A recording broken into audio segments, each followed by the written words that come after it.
Welcome to EMA Partners Leadership Insight series. By now, the pandemic has touched every aspect of our lives, our well-being, our jobs, and our investments. In this 4-part series, we at EMA Partners bring to you insights from the stalwarts of the asset management sector on the impact of COVID-19 on our economy, sectoral investment outlook, and India's competitive advantage in the larger global context. In addition, you will see the HR perspective on learnings from the pandemic and the new people charter specific to the asset management sector. We hope you enjoy this series.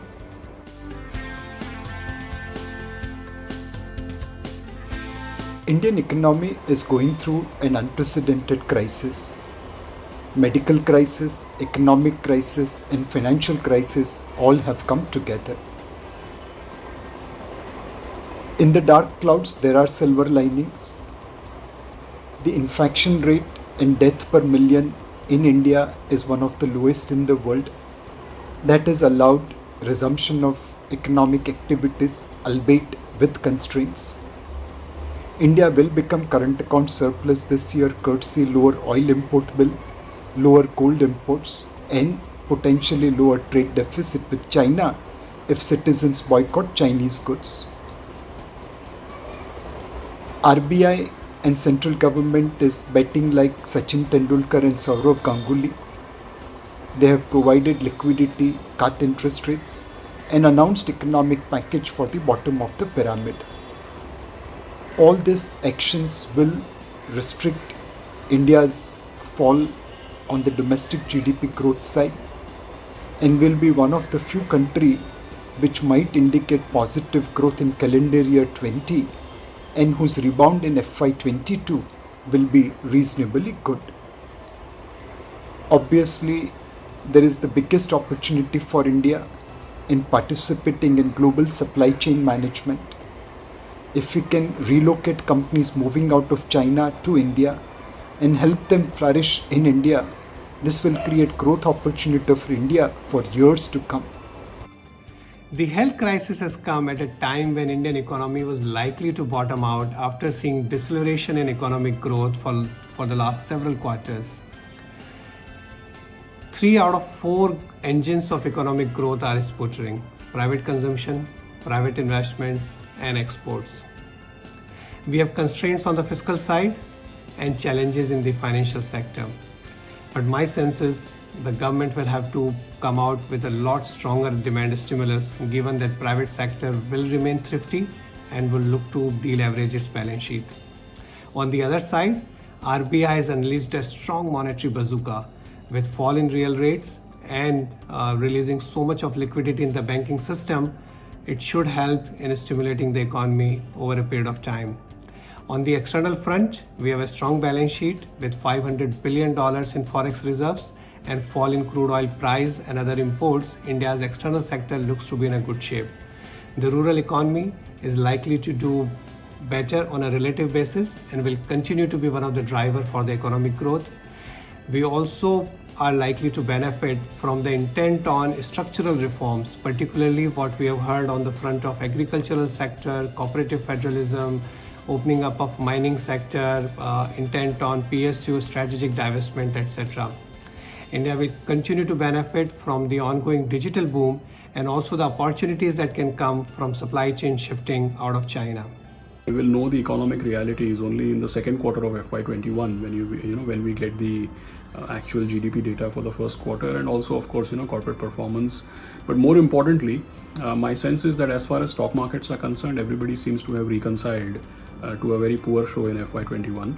So I think what is of more interest to everybody is to figure out what is the trend as we come out of this particular trough caused by the COVID-19 lockdown. My own sense is that since this started off being more like a supply side shock and it did not originally start off being a demand side shock, I am more positive than most as far as the recovery is concerned. My sense is that the worst is behind and we are already seeing some sort of trajectory being formed. My sense is for India, at best it's been, or at worst, it's like a slow speed car crash, because even before COVID-19 hit us, we were just coming out of an economic trough. We had just about 4.4% GDP growth and a system level credit growth as low as about 6%. This is how economies typically revive. The bottom of the cycle is always marked with very low interest rates, very high liquidity, and record low inflation numbers. So my sense is that the bottom is formed, and from here on we will be watching for the trajectory of the recovery. After some of the conditions of the lockdown have been lifted, we are seeing some significant improvement in the month of June. And my sense is that we will continue to see improvement in the economy as restrictions are further lifted. So the next 4 to 5 months, maybe by October or so, I expect that the economy and large parts of the economy will go back. We'll see growth, sustained growth month over month. And we'll probably go back to maybe 80 to 90% of the level of economic activity which was there prior to when the pandemic hit. Now, the crucial question is how does that progress from there on? Because there are going to be a number of sectors, and there are a number of sectors which are very badly hit and which may not see any meaningful recovery in the next 4 to 5 months. And from that perspective, my sense is the economy initially, while it will grow well, reach that 80-90% level. So it's unlikely that we will reach the pre-COVID levels anytime soon over the next 12 months. So a gradual recovery in most sectors, falling short of reaching the pre-COVID levels, some sectors more badly affected, and worries on the demand side, not being able to reach back up to pre-COVID levels because of worries on job losses, uncertainty, etc. The early trends of economic activity post the lifting of lockdown have been pretty good. Look at the petroleum consumption, whether that is pent up or sustainable, we'll see. But the supply side is also gradually coming back to normalcy.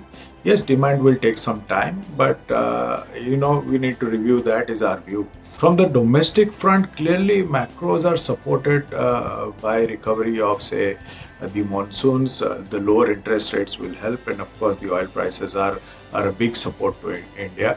From an earning perspective, I think FY21 will be erratic, and focus will now shift to FY22 numbers. The early support from RBI has helped improve liquidity and the weaker sections of the economy. However, now as the economy opens up, we also expect that they give some demand stimulus, and it will be very critical for recovery. Clearly, rural will do much better than urban. Also, a good monsoon backing and cash inflow from various government schemes should also help. It's always difficult to predict the impact on an economy like India, because going into this crisis, in my view, the Indian economy was already going through its set of struggles post-IL&FS. I think while there are lots of challenges that have been already talked about, we often ignore the silver linings. Interest rates in India are now near very significant lows. Global liquidity is large. So while you have the challenges that corporates are going through in terms of earnings, you also have the impact and actions that governments and central banks are taking. So I think these are two counterbalancing forces. And while the short term may be more painful, one is hoping that over the next 18 to 20 months, we come out a lot more resilient. The current year looks like a very challenging year for the Indian economy, and it will be for the first time in nearly 40 years that we will contract. This is also a year of considerable social challenges given the low income levels of the bottom half of the Indian households. Next year, however, appears to be more promising. Growth should bounce back very strongly next year. This should be supported by the low base of the current year, the very comfortable external situation driven by low oil prices, low interest rates, low EMIs that improve affordability, strong reforms momentum, especially in the areas of strategic divestment of PSUs, and the intense focus on Make in India should bring back growth.